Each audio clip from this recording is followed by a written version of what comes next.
Hi everybody, thanks for hanging out with me today while I unbox my brand new PlayStation Portal. So, I always ask myself, why would I need this? Do I need this? It seems like a cool idea, nice little handheld for the PlayStation 5, but I always have access to my PlayStation. It's in the living room, I have my surround sound, I have my Dolby Atmos set up. Why would I need the port, right? So, now as a new father with my 2-month-old baby, I totally get it why I would want and need this as an adult. So, with my baby, I can't have loud noises. I can't have the explosions, the noises that come with action video games. I can't have that. I also cannot have him watching the video games that I play. I can't have him exposed to that kind of action, horror, adventure, all those things. So, this is going to be my fix for the moment. This is going to be the way that I'm going to be able to play my video games. I'm going to be able to be in the bedroom with him so I can watch over him as he sleeps. But my question is, can I connect headphones to it? I already have AirPods 4. I don't want to go and spend another hundred plus dollars for another pair of headphones. The PlayStation headphones, I believe they're called the Ultras, they seem cool. They seem nice. But do I need them solely for my PlayStation? Not really. So we'll see if I can connect my AirPods 4 to this bad boy. Also, let's say if I bring my console into my bedroom.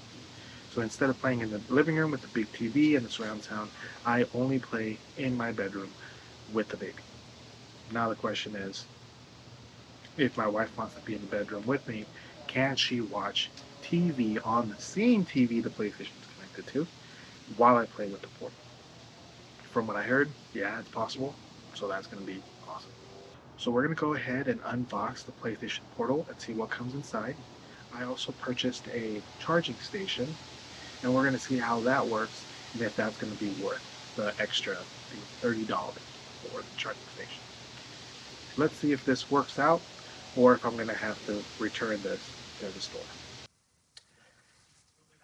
When I first picked this up at the store, I thought there was nothing very special to the box. Plain white with the logo, all of the information in the back, but I really liked the weight to it. The weight of the box made me feel like this was really well put together. And once I pulled this gray box out and I saw the little tab that it has on the right side with the triangle, X, circle, and square from the remote, I could see that they put some extra special care into this box and that it was very well taken care of. You pull open this tab and it shows the portal, and also it comes with a USB-C to USB-C cable for charging, of course. The portal comes wrapped in this foam that's very tight, and the screen is protected by this film that tells you how to take it off. Very satisfying peel. Once you turn on your portal, the first thing you'll notice are the lights that are right next to the joysticks. I think this was a beautiful touch. I wish they would change colors like the ones on the actual remote for the PlayStation 5 once you do certain actions, but it's okay. I'll take it as is. Once you first turn it on, you'll have a PlayStation logo and it'll ask you to set up your language. It'll also ask you to set up your internet and your date and time. You'll have to put it in manually. Once you do that, it'll ask you to do an update. The update will take a long time. You have to accept a lot of terms and conditions. I think there's like three or four of these. And it maybe took me about, I don't know, 30 minutes to an hour to get all the updates done.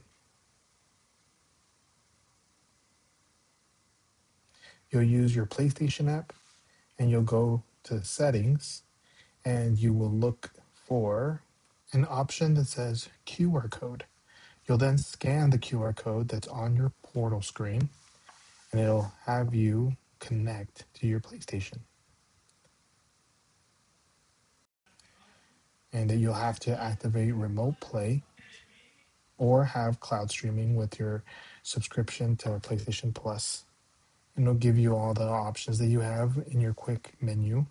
By pressing on the PlayStation logo on the left side of the portal, you'll have access to the main screen for your PlayStation 5, the control center for your PlayStation 5, the settings menu for your portal, as well as a button for your PS Link for your PlayStation headphones, if you have them. Once you've finished checking out the quick menu, it'll give you this prompt to connect your PlayStation Portal to your PlayStation 5, and you just follow the instructions on the screen. You have to go onto your console and change a couple settings. You basically just need to activate remote play. It's a very easy setup. You go to settings, you scroll down to systems, you scroll down to remote play, and then you just enable remote play. And from there, you should be able to go back to your PS Portal and finish the setup from there.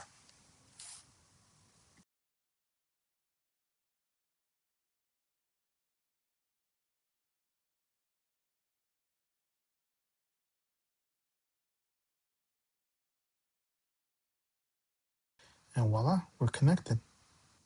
My first impression of the screen is that it is amazing. The display is very bright, it is very colorful, and the reaction to like the controls, me switching between the menus, is super fast. Everything gets loaded up really quick. And when I started playing this trailer for Halo, I was amazed at how fast it loaded up, how nice everything looked, how crisp the picture was. It blew me away.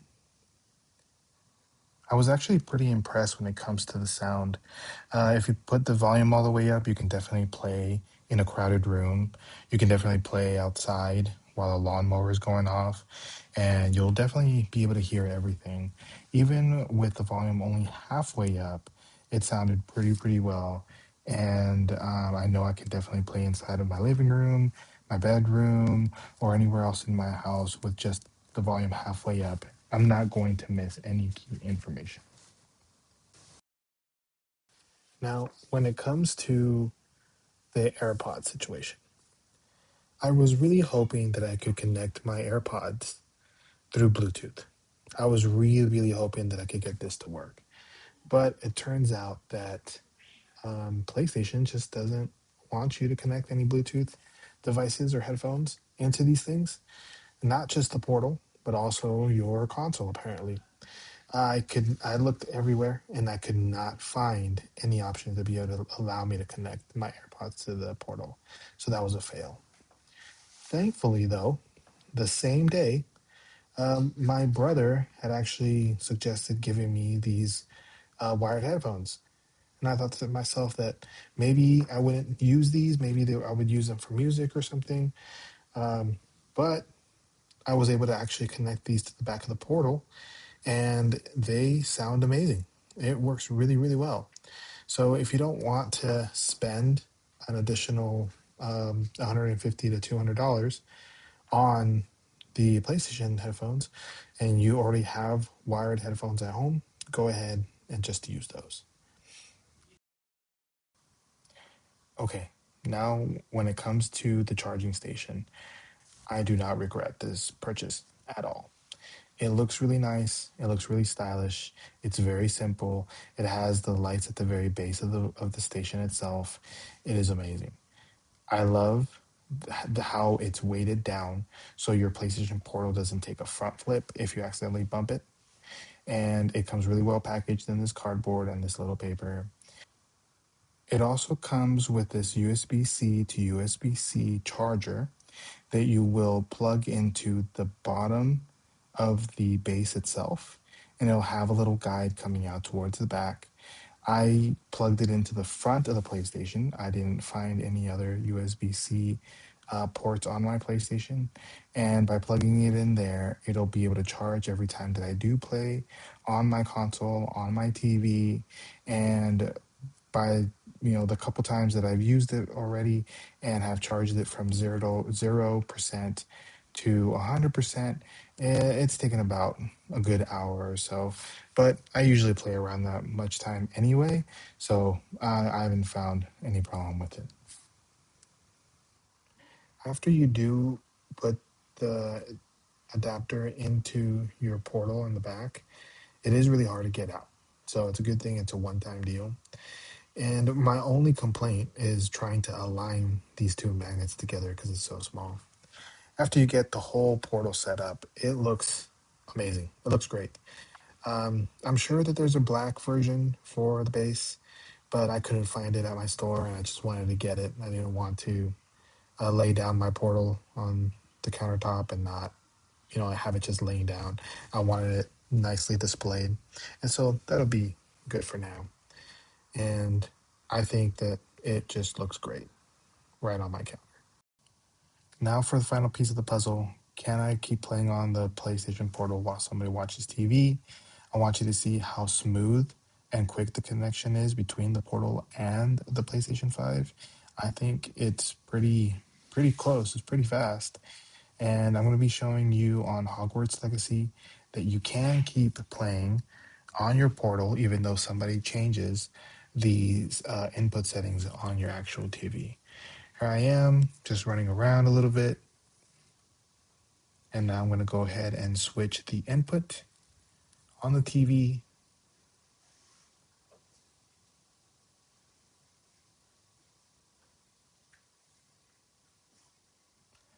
Here we are on the main menu for the Roku.